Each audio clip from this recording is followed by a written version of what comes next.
Welcome back to the Student Hub Live. Okay, it's time management time, one of our favourite sessions and topics for discussion.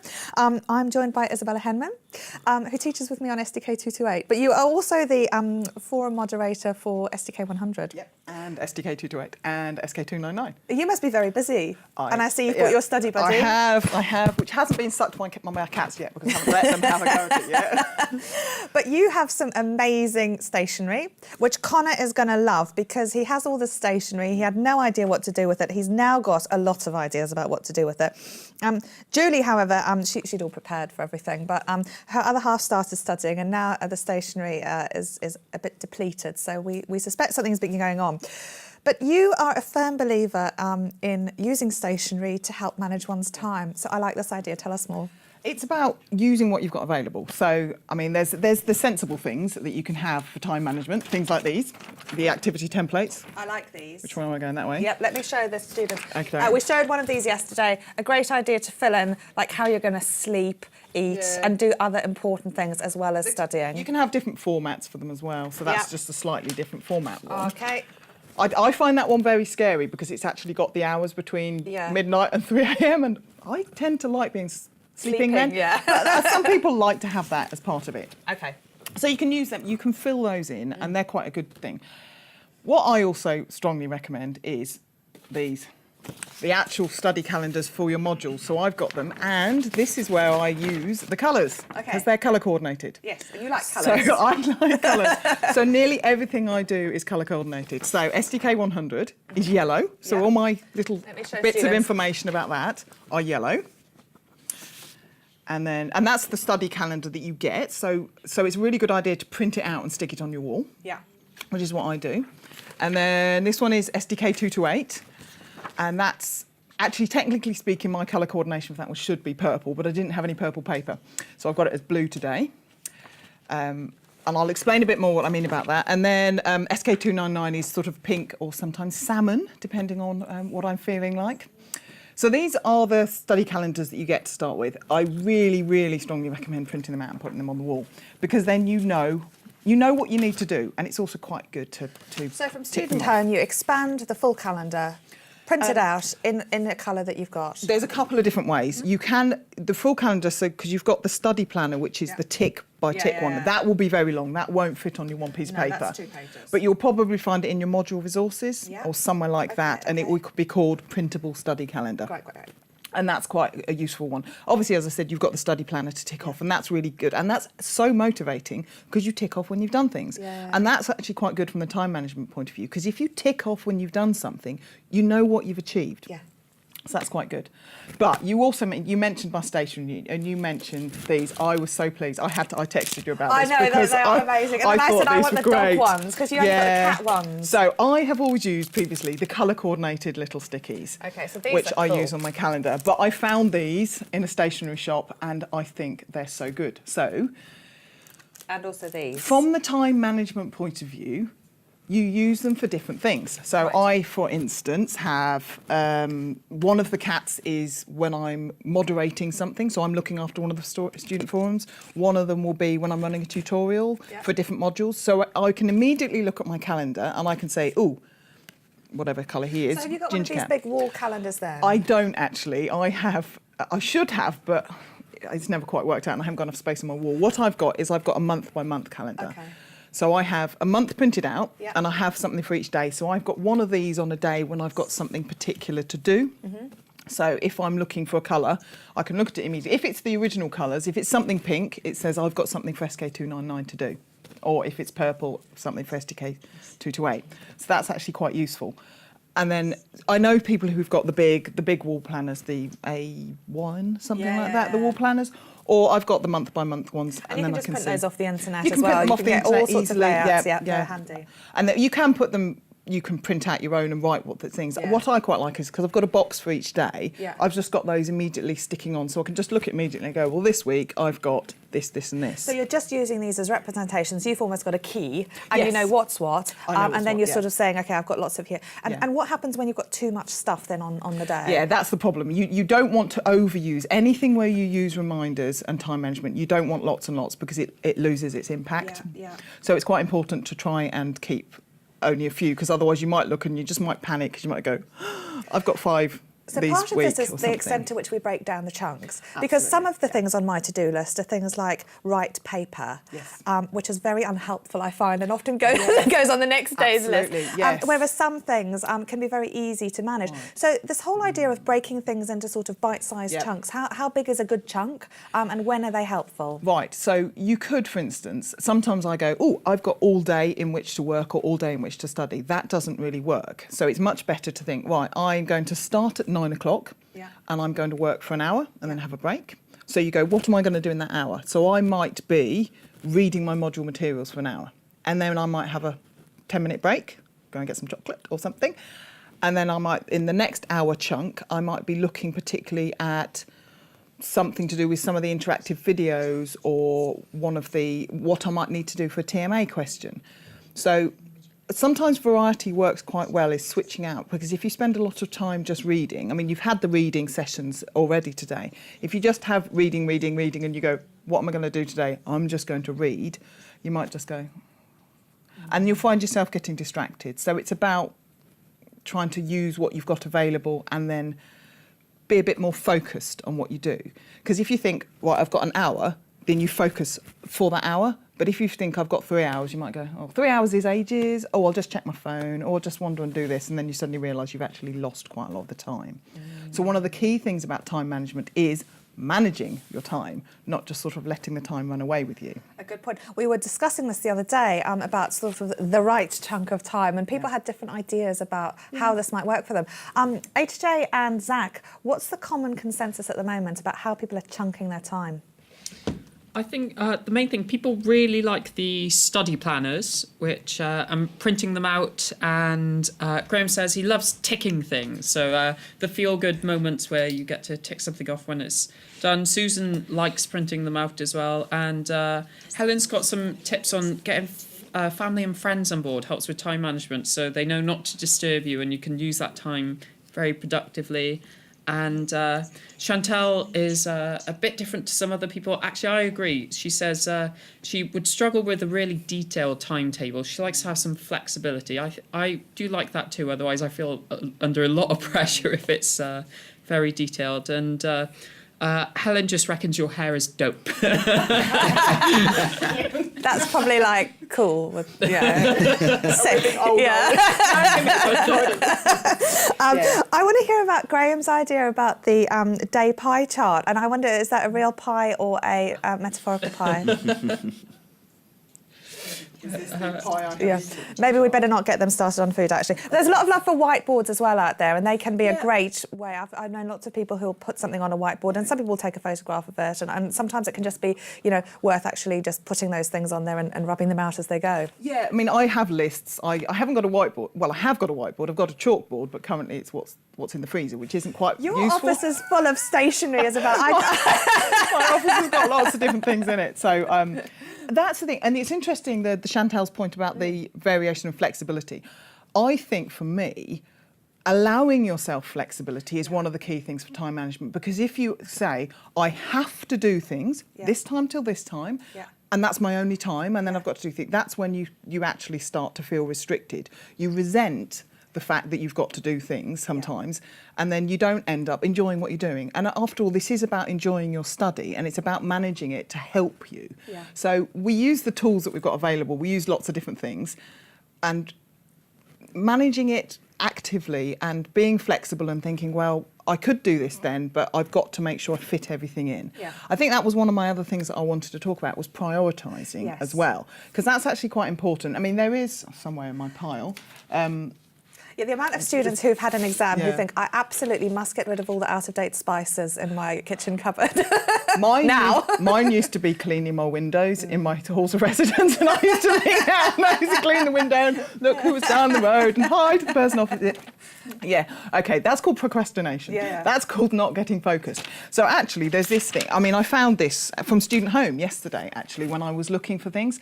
So it's about prioritising. It's working out what's important, what's urgent, and that's quite a useful thing. So you could do that. You could have it on paper, you could have it on a whiteboard, And the idea there is to think about what you need to do. So if you're revising, if you're doing something, what's the most important thing? I've got a list, I've got loads and loads of things I need to do. Which thing am I actually going to need to do first? Because time management, the thing that's always helped me is prioritising and going, right, this needs to be done tomorrow, so I need to do it first. Whereas this doesn't need to be done for another couple of weeks, so that can go a bit further down. Unfortunately, there's often things that we find far more interesting that we want to do. So again, keep going back to my prioritising, actively managing your time and thinking about what's important. Stuart's got a great idea for managing procrastination, and he says that what you should do is, instead of spending all this money on stationery, hire somebody to stand behind you with a big stick to hit you if your hand's wandering to Facebook. So another sort of idea about managing resource. It's managing resource. Actually, though, that does bring me... Having somebody who you're accountable to is actually quite a good idea, because if you have study buddies, obviously not my inanimate study buddy, if you have a real study buddy, you agree with them, say, right, Karen, I'm going to say to you, I'm going to have a chat to you on Saturday and I'm going to tell you what I've managed to do this week. And if I haven't, you can say to me, Isabella, no, you said you were going to do that. And then because I'm going to go, no, she told me off and I don't want to get told off, that actually gives me a bit of motivation to be able to go, guess what?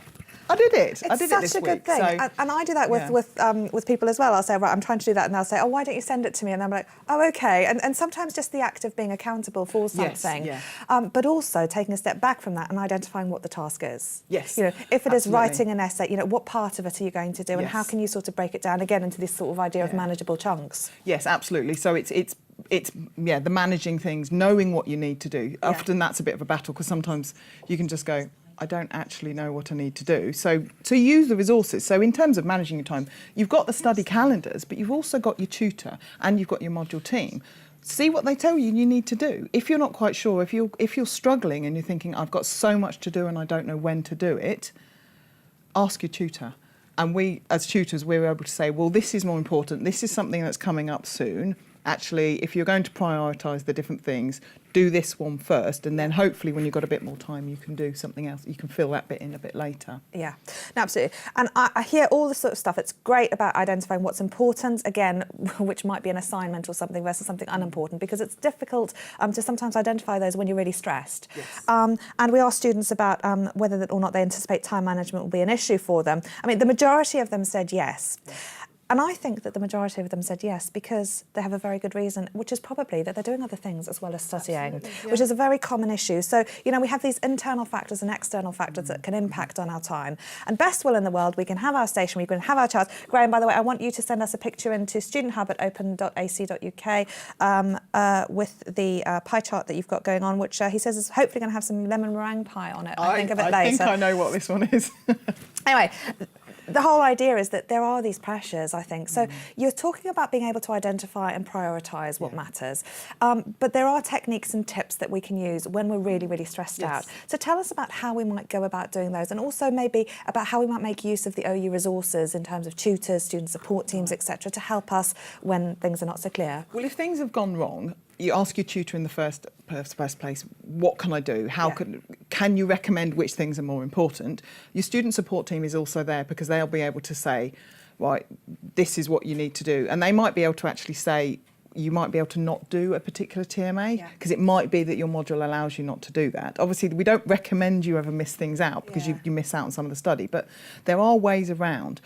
I guess the important thing is thinking about why you're studying and whether you want to, what you want to study and whether you can fit it in. In terms of the prioritising, the idea of what's important and unimportant, something I say to students often in an introductory day school is, if you went away to university, there's a lot of things around your home that you would give up because you've gone somewhere else.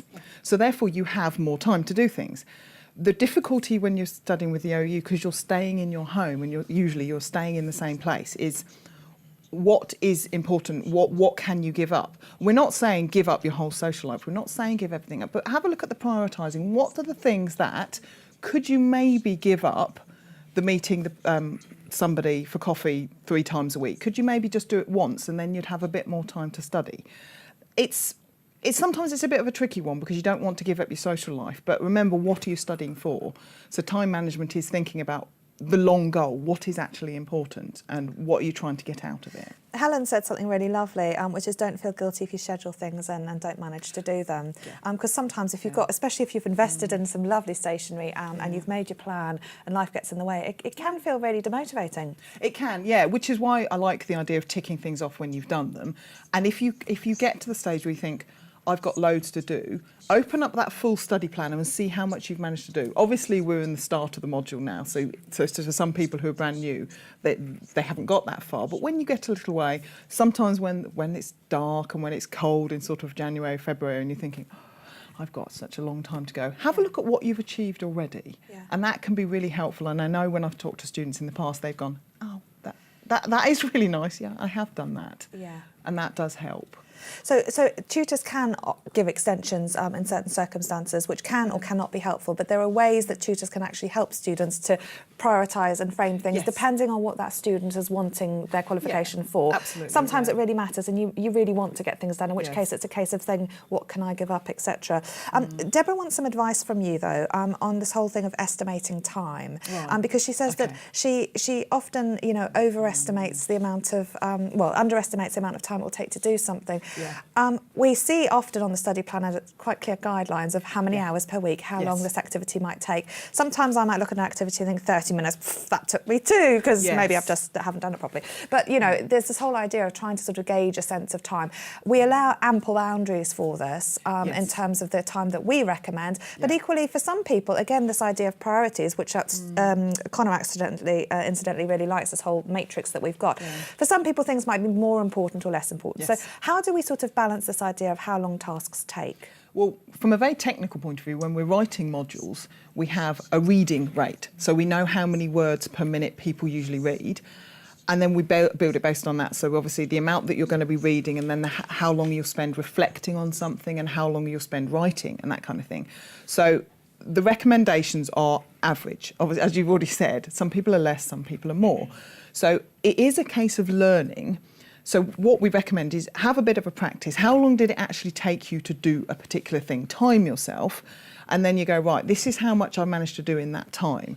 Because we can give all sorts of recommendations, but unless you actually try it for yourself, you're not going to really know, unfortunately. I know that sounds a bit of a cop-out, but it is a case of learn for yourself. And there's the other thing of actually people study more effectively at different times of the day. Some people find it much easier if they get up an hour earlier, they've got that focus time and their brain's really, really fresh, and they learn so much more in that hour, first thing in the morning, whereas other people, it's just like, that's not happening, I'm not getting up. Whereas for them, studying at 11 o'clock at night is really helpful. Other people, actually, they've got a commute, and they actually find it really useful to listen to the audio materials, and we've got a variety of different ways of accessing your materials. So have a look on your module website, look for the accessible materials in the resources section. There tends to be a bit, and there's the downloads or something. And then actually, if you know that you're going running and you've got an hour, rather than listening to music, could you listen to some of the audio of your module materials and take that in? So there's different ways of doing it, and that's actually using your time. So that's using the time you have available. But going back to the idea of thinking about how long it takes, it's a case of practicing, but ask people. Maybe have a study group or discuss with people saying, well, how long did you actually take to do it? Or look at the past reviews of a module, because you might find that some people say, actually, I found this particular one took me longer, whereas other people say, because I've done another subject first, actually, I found it much easier. Yeah. So sometimes pre-reading or proactive work. One of my things is doing proactive things and learning to do specific things. So the sessions we've had today, the note-taking, the reflective learning, and these kind of things. And when we do other ones on the assessment boot camps, the assignment boot camps, and knowing how to write essays and knowing how to unpack your TMA, that can be really helpful because you learn what you need to do. Yeah. And it gets quicker with time because you get used to knowing what you need to do. There's an awful lot to learn to begin with. Yeah. And just one point, I guess, that we should sort of communicate to new students is that while we've got the study calendar and that you can do everything, you don't always have to do everything. And so sometimes finding your assignments, really recognising those important tasks that need doing can sort of help you maybe sort of shift that. Okay, some great ideas, and people are really looking forward to the sessions we're running. In fact, you're coming along in a couple of weeks, and Isabella and I are doing a session on essay writing. So we've got these online rooms, and we're going to invite any student with any level, with any essay, to come and talk to us about that. And we're going to give you some tips and ideas, and Kirsty and Jane are looking forward to that. So that's brilliant. Libby's found a really, really great way of freeing up some time, which is getting the kids to do more housework. And so everyone wants to know how Libby's doing that, which is a very ingenious idea. And we've been talking in other boot camps about ways that you can sort of create more time, things like online shopping and various sorts of things. So share those tips and ingenious solutions that you've got in the chat. They're loving this session, and I just want to go to the hot desk quickly to see if there's any other questions or advice even that HJ and Zach can feed in. I think Kirsty picked up on what Isabella said about keeping track of how long it takes you to study materials in the first couple of weeks, so you can plan accordingly, because as you said, it might take a bit longer or quicker depending on what you've done before. And I like Tanya's tip earlier of looking ahead with the module planners about when you've got assignments and stuff that might be coming up throughout the year, so you can plan some extra study so you don't get behind as well. So I really like, I've written down those tips, and they're going up on our board, because we're going to be trying some new stuff out this year, I think. Definitely. Yeah, I've had some really good discussion about organising kind of time, and some ideas on how to kind of prioritise, which is a big thing. One of the kind of biggest points that I can kind of say on studying with the OU is managing your time, and so a lot of people have found this session very, very helpful. Brilliant. So assessment, we've got an assessment boot camp which are coming to on the 9th of October. But briefly, how important is it to identify some of these key milestones early on? Because students can go on to their student homepage. The modules will open relatively soon if they're not open already. They can start downloading and printing their calendars, etc. But where on those calendars are the important bits, and how does time management fit into that? Right, because my pink one is first, the important bits, the assignment cut-off dates, they are the critical things, because they're the things that you actually need to fit.